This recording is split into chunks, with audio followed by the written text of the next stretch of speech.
Hi friends, welcome back to my channel. আমার চ্যানেলের আরও একটা নতুন ভিডিওতে সকলকে স্বাগত। আশা করি সকলেই খুব ভালো আছেন। আমার পরিবারের সদস্য হয়ে আমার পাশে থাকার জন্য প্লিজ আমার চ্যানেলটা সাবস্ক্রাইব করে বেল আইকনটা প্রেস করে নেবেন। আজ আমি তৈরি করব সিম বাটা। দুপুরবেলা গরম ভাতের সাথে সিম বাটা খেতে কিন্তু খুব ভালো লাগে। তাহলে চলুন দেখে নেওয়া যাক আমার আজকের এই রেসিপিটা আমি কিভাবে তৈরি করেছি। আমি এখানে 200 গ্রাম সিম নিয়েছি। সিমগুলো দুদিকটা একটু একটু করে বাদ দিয়ে তারপর ধুয়ে পরিষ্কার করে রেখেছি। এবার সিমগুলো ছোট ছোট টুকরো করে কেটে নেব। সিমগুলোকে ছোট ছোট টুকরো করে কেটে নিয়েছি। এবার এই সিমের টুকরোগুলো একটা গ্রাইন্ডার জারের মধ্যে নিয়ে নেব।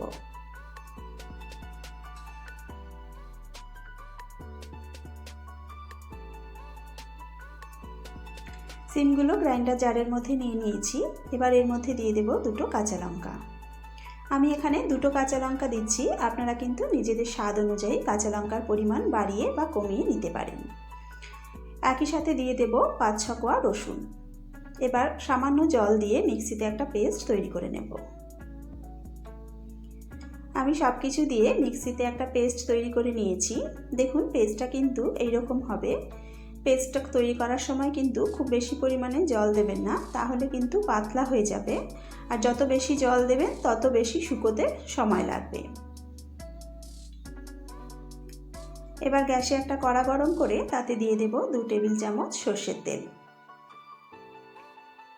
চেষ্টা করবেন রান্নাটা সর্ষের তেলেই করার, কারণ যে কোনো বাটা বা যে কোনো ভর্তা কিন্তু সর্ষের তেলেই বেশি ভালো লাগে।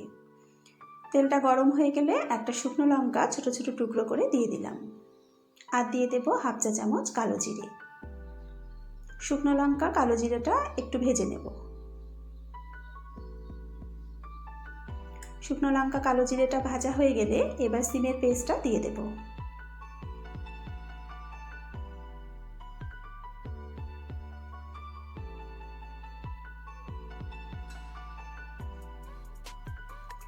মিক্সারের বাটিটার গায়ে অল্প সিম লেগেছিল, তাই খুব সামান্য জল দিয়ে ধুয়ে দিয়ে দিলাম। দিয়ে দেব স্বাদ মতো নুন। এবার সব কিছু খুব ভালো করে নাড়াচাড়া করে মিশিয়ে নেব।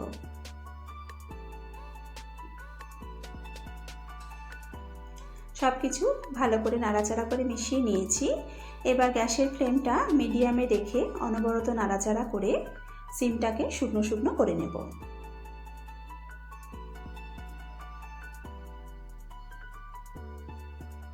একটু ধৈর্য ধরে ভালো করে নাড়াচাড়া করতে হবে। দেখুন আস্তে আস্তে কিন্তু সিমের ভেতরকার জলটা শুকনো শুকনো হয়ে আসছে।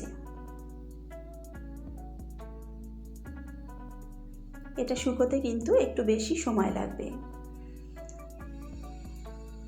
তবে জলটা শুকোনোর সময় কিন্তু গ্যাসের ফ্লেমটা খুব হাইতে দিয়ে শুকোবেন না, তাহলে কিন্তু পুড়ে যাওয়ার চান্স থাকতে পারে।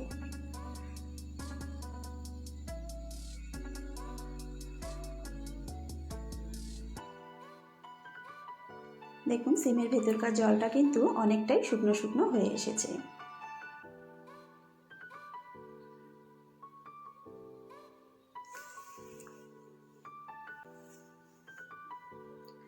আস্তে আস্তে নাড়াচাড়া করতে করতে যখন দেখবেন সিম আর কড়ার গায়ে লাগছে না, কড়ার গা ছেড়ে বেরিয়ে আসছে, তখনই বুঝতে পারবেন আমাদের সিম বাটাটা কিন্তু একদম রেডি হয়ে গেছে।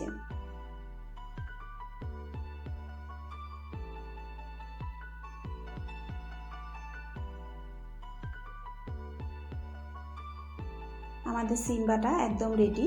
আর বেশি শুকনো শুকনো করব না। এবার গ্যাসটা বন্ধ করে নামিয়ে নেব। তৈরি হয়ে গেল সিম বাটা।